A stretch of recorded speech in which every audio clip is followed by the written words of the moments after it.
What's up, everybody? Kip Ioane, founder, lead facilitator, Teams of Men. Remember, we exist to empower coaches of male athletes to enlighten their players to the potential of a reimagined manhood, one that's full of emotional fluency, one that's full of compassion, empathy, one that escapes from the trappings of the man box, and one that creates change agents in your athletic program of the fight against gender violence. And today we're in our Journey and Reflection series. You can see that here on the bottom.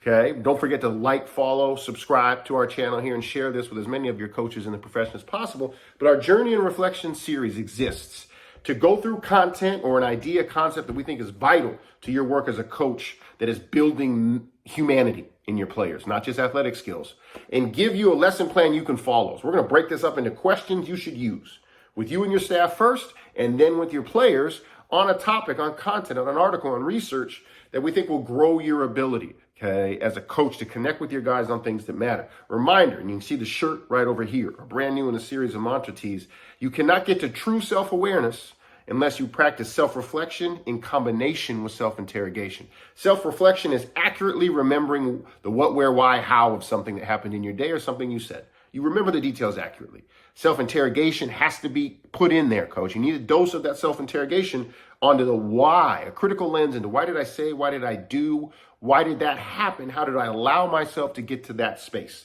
Sometimes you are happy with where you ended up. Sometimes with this critical lens, you know you want to be better than where you ended up. This shirt's available. You can see it in the QR code here on the bottom. Self-reflection plus self-interrogation gets us to true self-awareness, and that's why you're here. Journey and Reflection, newest episode from Teams of Men. All right, coach, today we're going to break down this, which is a great posting, an article, a piece written by Angela J. Hattery, Earl Smith, Caitlin Folt, and Marissa Kiss. You can see in our cutaway picture here on brookings.edu, April 4th, 2023. Ineffective policies for gender-based violence in sports result in a lack of accountability. And you can get the URL, it's in the description of this video, to read it yourself. But some big summary pieces to know what the article is about before I get into the questions you can use from this to help you in a journey of reflection for yourself. Number one, it talks about a concept coined by Earl Smith of the sports world, okay? The sports world encapsulate not just the games that everyone plays or sees on TV that your team plays, but the entire ecosystem surrounding sports. So the media, the fans, the fan culture, the economic structures that support both professional teams we watch and your program that you run, even if you're a youth team. The sports world encompasses more than just the players and coaches. The entire range of the sports ecosystem is involved. That's the overarching dive in from the article is, boy, there's some ineffective policies existing in the sports world currently based on their research in addressing gender-based violence that happens in that sports world. So it could be coaches, players, fans, media, anyone committing gender-based violence. And reminder, here's a definition. Put this on the screen for your fellows to start with. What is gender-based violence? Right here. Put this up, pause it, so they know what you're talking about, what is taking place in the sports world in terms of gender-based violence and the ineffective policies that it plays to stopping it. They need to know this definition. Put it up before you go to the next section. Okay, you can have your players read the article, coach, if you want. Probably best for you to summarize, put the picture up like we did, and then summarize it with discussions of, hey, fellas, there's a study done taking place, and here's the authors, list the authors like we told you, and then talk about, the article points out, guys, that despite the high profile nature, when you guys turn on SportsCenter, when you guys read on Twitter, when you guys see certain things about athletes or people within the sports world, not just the athletes, committing gender violence, a staggering 75% of those people in the sports world that are accused of committing the harmful acts that we know all of you guys despise and don't want to be a part of, they face no significant repercussions. They get to continue to play or coach or continue their role in the sports world as if nothing happened. The gender-based violence they are accused of as if it didn't even take place. This lack of accountability, the authors argue, guys, sends a dangerous message and perpetuates a cycle of violence. Like, if they can do it without any consequence, why am I not? Okay? It's clear also in the article. The article wants to be very forceful in saying the existing policies within all the different leagues, whatever that league is, NFL, NBA, NCAA, MLB, the policies that exist and the culture within the organizations haven't stopped these things from continuing to happen. And they haven't prevented future incidents from taking place. And we know, as a Teams of Men team, that we want to be agents of change preventing gender violence. So this article and these questions we're going to do today really wants to go into what are steps we can take to not repeat ineffective policies. What are questions we can ask ourselves in this space today as a staff, as the players, to help us prevent gender violence? That's our journey and reflection. First question, fellas.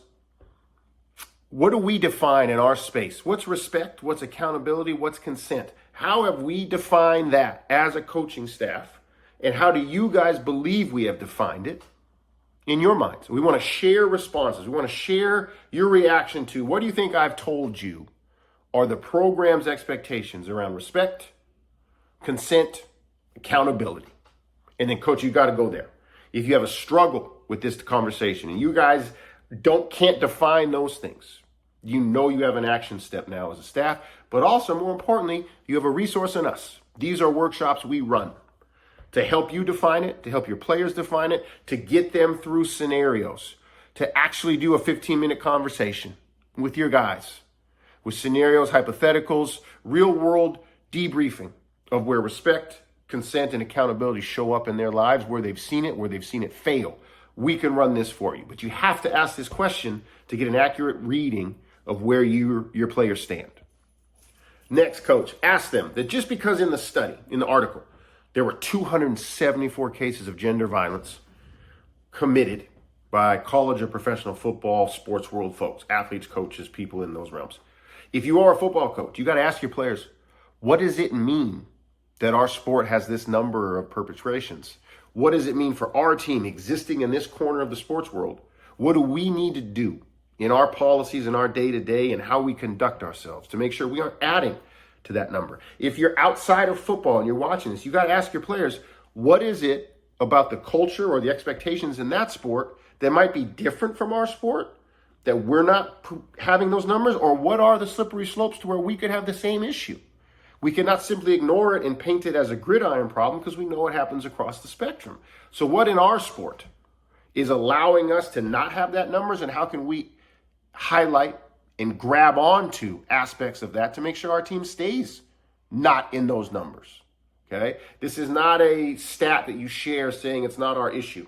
It's a stat you share to say, how did it become where we have better numbers here? How do we embrace that? And if you are in the football sphere, American football, coach, this is not an indictment and me pointing a finger and saying all your guys are doing it. You have got to say, guys, we got a team that's not going to be part of those numbers. I'm excited about our team being the difference. Our team stepping onto the platform and saying how we avoided gender violence as a football team. Now, how are we going to do that? That's your question. Next, coach, and this could be first for you and your staff with your administration. If in over 75 of the cases from the article investigated, the accused athlete or coach was allowed to continue playing while under investigation for gender violence, where do you stand on that, coach? What are you going to do? What does it say to you? What does your administration expect from you when an athlete, a staff member, someone in the sports world that's connected to your team is under investigation for gender violence? You have to have a policy. What is the code of conduct? Okay. Now, I know where I land. People wouldn't play for me under that situation. They would be suspended until this investigation played out. But that is also, I recognize you could live in a different part of the country. You could be under a different administrative team. You could be under different policies. But you have to have this clearly. Because in the heat of the phone call, when you get the notification that somebody has committed gender violence that's under your purview, the stress is going to go through the roof. Your emotions are going to go through the roof. Do you have something to fall back onto immediately that you can rely on, that you know your administration can rely on, that is in the best interest of everyone involved? And you have to have this discussion. Because I'd love to tell you it's never going to happen, but if it does happen, what is the process? And too many coaches go into this, unarmed is the wrong word, unprepared for what their response is, and their players don't know what their response will be. You have to coach to this before. In my case, we coach to, you ain't playing for us. You know it. You'll be suspended. We'll give you your steps in the process and the people that will support you in the process, but you are not, your baskets are not worth what could happen if you are found responsible for these actions. And we don't condemn these actions. We don't condone these actions at all. So you have to have this information, coach. You have to have this process. Final one, coach. Who are the experts in my realm, in my campus, in my community, at my school, in my circle of colleagues who are the experts at both prevention work and at if an event does take place. Who's been through this? Who are the experts that know the policy best for me to get information and or a person on my team to get information about the process and the policies?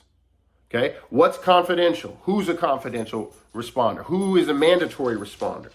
Who's not confidential? You need to have this skill set. You probably skipped these damn meetings, coach, or you haven't read the emails that got sent to you by HR. You have to know this. Your staff needs to know this, because bungling this could cost someone in the process. It could cost you your job. This is a required part of your job. Now, we would tell you to work with us to make sure you are doing as much as you possibly can to build healthy habits, healthy decision-making paradigms in your players, so you don't have to worry about it. But we know nothing's perfect, so you better know. You don't let yourself not know anyone's out of bounds place. You don't let yourself not know the pitch sequence people like to do. You know all the details about the opponent you're about to play. Well, if the opponent is gender-based violence, why do you have so many I don't knows? If the opponent is my players committing gender-based violence or my players being harmed by gender-based violence, why don't you have a full scouting report on gender-based violence, coach? Okay, and we can help you do that with Teams of Men, and you have the responsibility and the ability to help your players develop one for life. There you go, coach. 4 to 5 questions for you and your staff in Journey and Reflection with Teams of Men. Once again, like, follow, subscribe, share this video, share our channel with as many of your colleagues as possible. And if you got through any of these questions that we did today and you felt uncomfortable, unsure, unprepared, that's why we exist. We're here to help coaches remove the anxiety and the fear of, I don't know enough to do this work with my guys. We know a lot, and we can help you become comfortable, confident in taking on these convos with your players. We'll start the process for you with them, but we're going to build up your toolkit and your staff's toolkit to be able to do it as well, because this is vital. The places they exist with you are some of the last places in their life as men where they're going to get free daily access to time with men they love, mentors they trust, and the challenge to grow being part of their expectation. Teams of Men can help you. Journey and Reflection.